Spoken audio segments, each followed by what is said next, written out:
If you've ever looked through old copies of the Torriana newsletter, you may have come across short articles written by a fellow named Hank. Hank was Hank Nichol. He was the naturalist at the reserve between 1977 and 1989.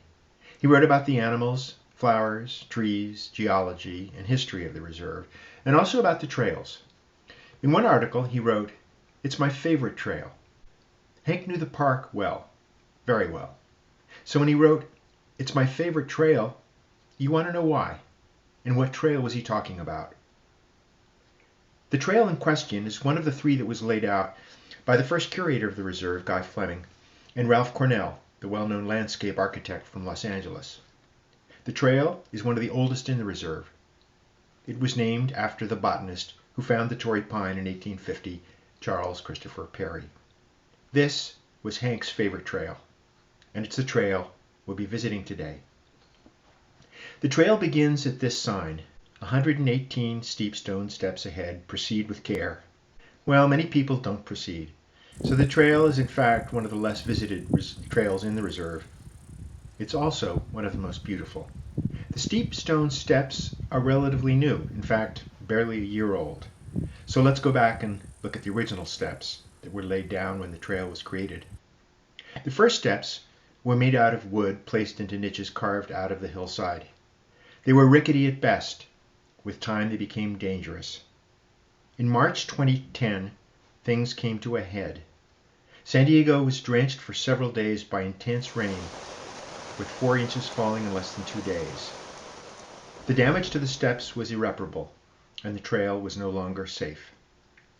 The trail was closed in 2010, and it remained closed for 5 years. It was only after the donation of $50,000 to the TPA from an anonymous member that it was possible to begin reconstruction. The process was carried out by the California Conservation Corps with the help of the docents and the Seabees.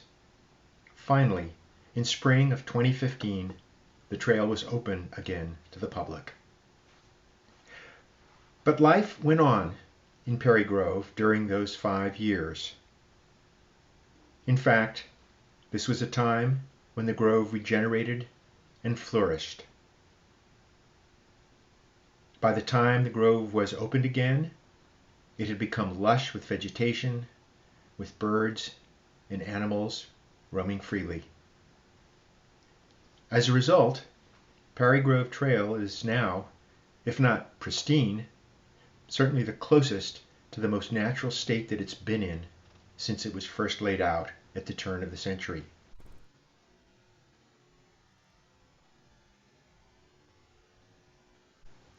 So let's begin.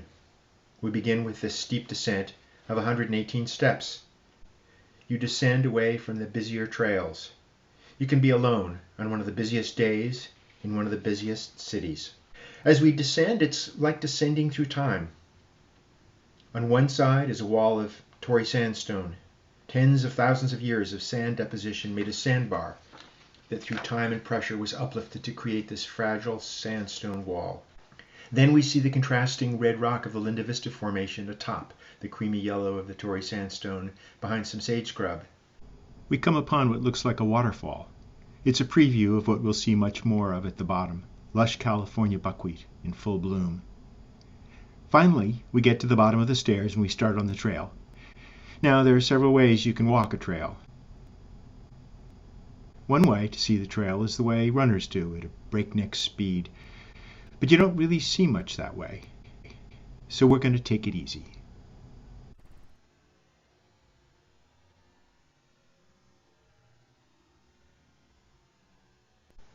We see a lot of coastal sage scrub mixed in with marine chaparral and even in some places plants that belong to the ocean strand habitats. Before we go too much further, though, we're going to investigate something else that Hank Nichol wrote.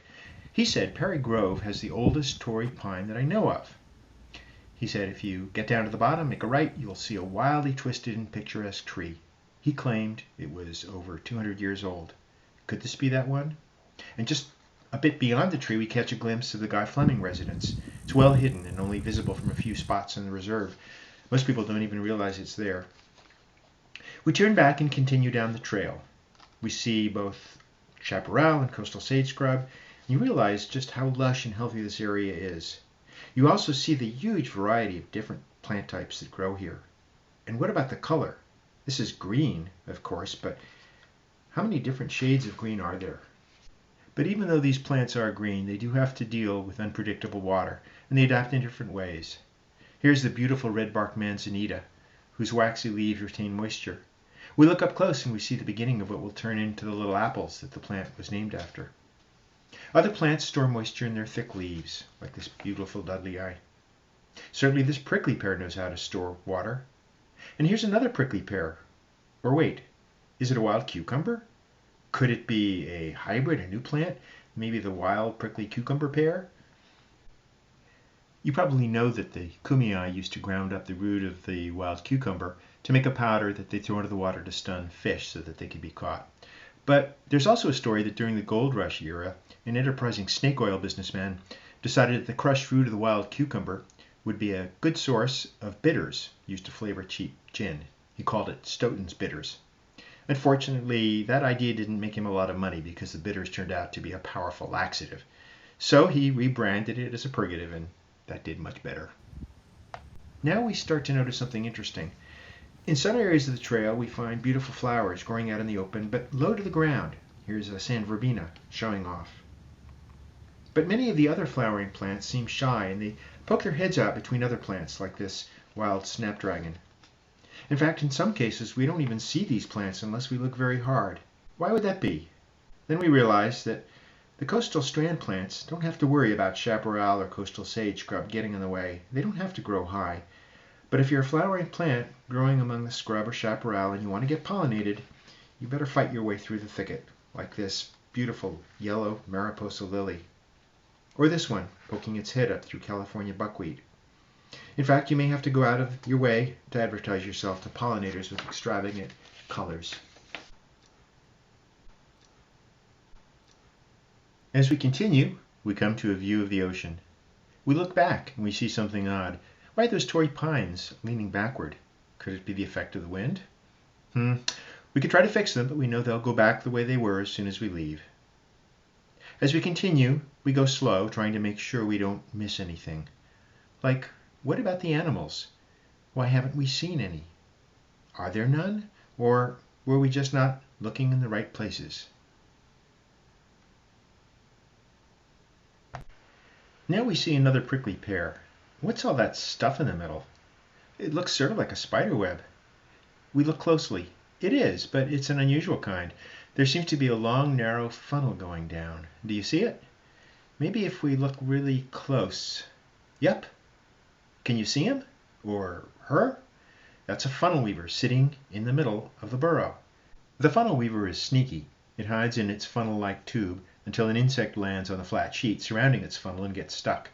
Then it rushes out, grabs it, and hauls it back down to its burrow where it has a good dinner.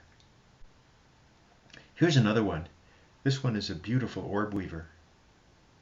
We walk along now more slowly, looking at the ground. We almost miss this fellow.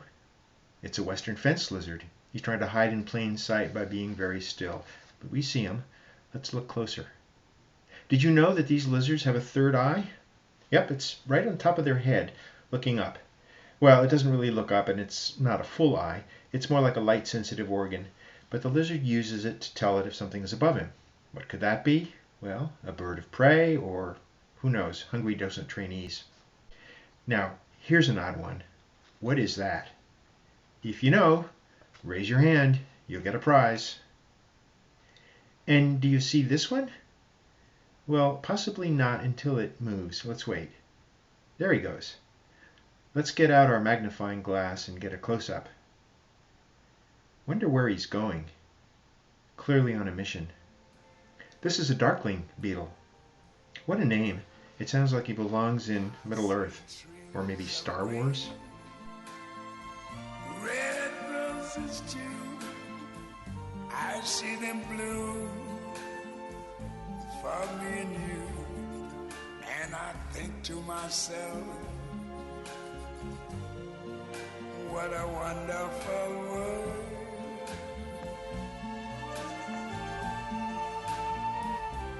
I see skies of blue Speaking of being on a mission, look at these harvester ants. People say busy as a bee, but bees don't hold a candle to these ants.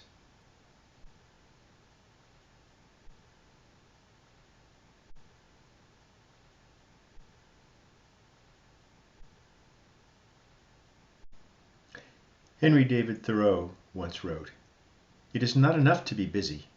So are the ants. The question is, what are we busy about?" It's a good question.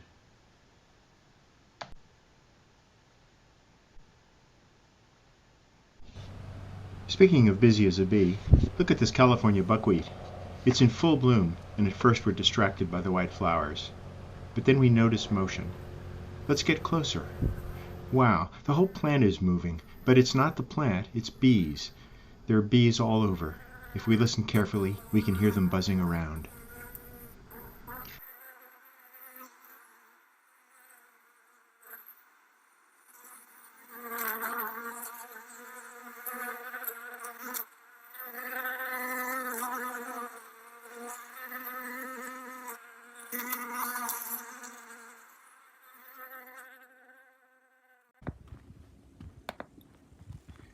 We're nearing the end of our walk.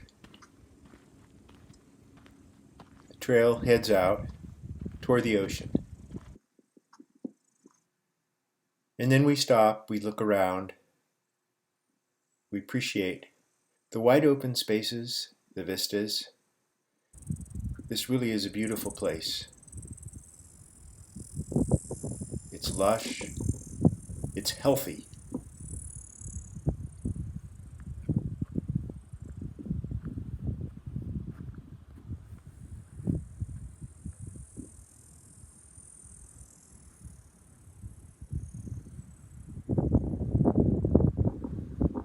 And we appreciate how lucky we are to have this as a place to visit.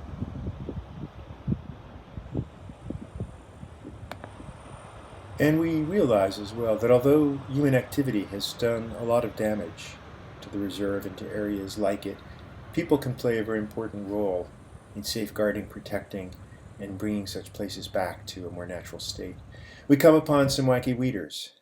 So whether it be through helping to weed, to protect areas from invasive exotics, or to put up signs to ward off people who might inadvertently tread on fragile areas, or to put up pheromone traps.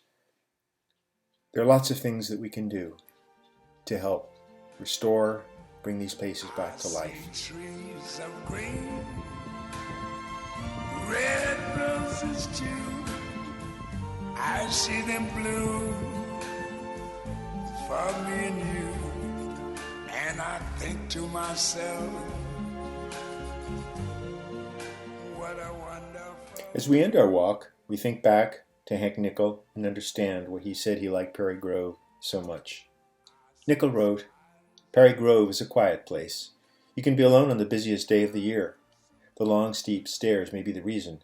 Almost anyone is smart enough to figure out that if he walks down, he'll have to walk back up later. Don't be scared off. It's my favorite trail. 2 laps around it will cure almost any case of the blues." What a wonderful world.